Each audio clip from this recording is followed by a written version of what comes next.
Here are today's top news stories and why they matter.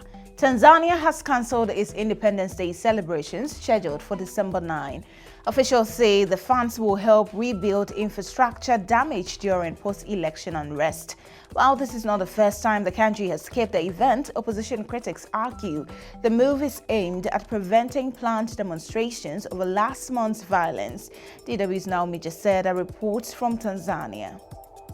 The Tanzanian government has defended its decision to cancel this year's Independence Day celebrations scheduled for December 9. Prime Minister Mwigulu Nchemba explained that funds will instead be used to repair infrastructure damaged during last month's election-related unrest, calling it the most prudent choice. The move comes amid heightened caution over large public gatherings. Even President Samia Suluhu Hassan's recent inauguration was held without public attendance. While some Tanzanians view cancelling Independence Day as a financially responsible decision, others say it does little to ease anger over the violence and allegations of widespread irregularities. I see it as a sign that the government is taking responsibility and showing that it has prioritized addressing the challenges that arose from the protest. However, the decision was not entirely necessary because we have our national heritage, and Independence Day celebrations are an important part of our history. Taking the money for independence and building new infrastructures won't actually bring the solution. The solution is to let the Independence Day go on as it has been going on in our country, and also solving the issues that led to infrastructures being destroyed. In Nigeria, relief for families after 24 schoolgirls kidnapped from a secondary school in Kebbi State last week were rescued in a security operation.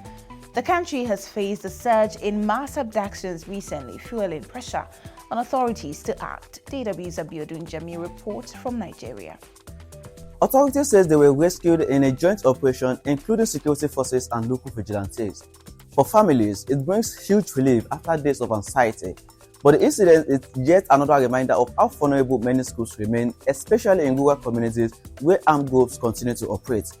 Officials say the girls will undergo medical checks and psychosocial support before being reunited with their families. The bigger questions remain why this attack persists and what concrete steps are being taken to prevent another abductions. Unfortunately, our governments are not trying to get, because they need to give us the full details on how those girls have been released. Because they cannot tell us that they released those girls without arresting those kidnappers, or there's no news about them. Who is safe? I said even me and you here in Abuja, we are not safe. Talking about rural community where they can't even find soldiers or find police nearby. But as we are standing here, you can spot policemen with gun or army with their van. Abi?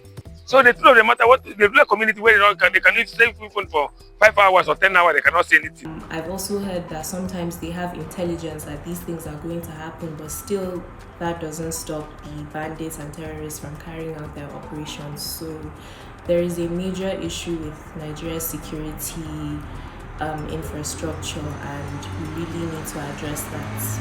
And finally, African Union and European Union leaders have pledged to tackle brain drain through migration reforms. In a 49-point joint declaration after this week's joint summit, they agreed to prioritize circular migration as a mutually beneficial solution. Why does this matter? Experts warn that migration of skilled professionals to Europe slows development in African countries by draining human capital. The declaration calls for a whole-of-government approach to curb irregular migration, combat smuggling and trafficking, and strengthen border management.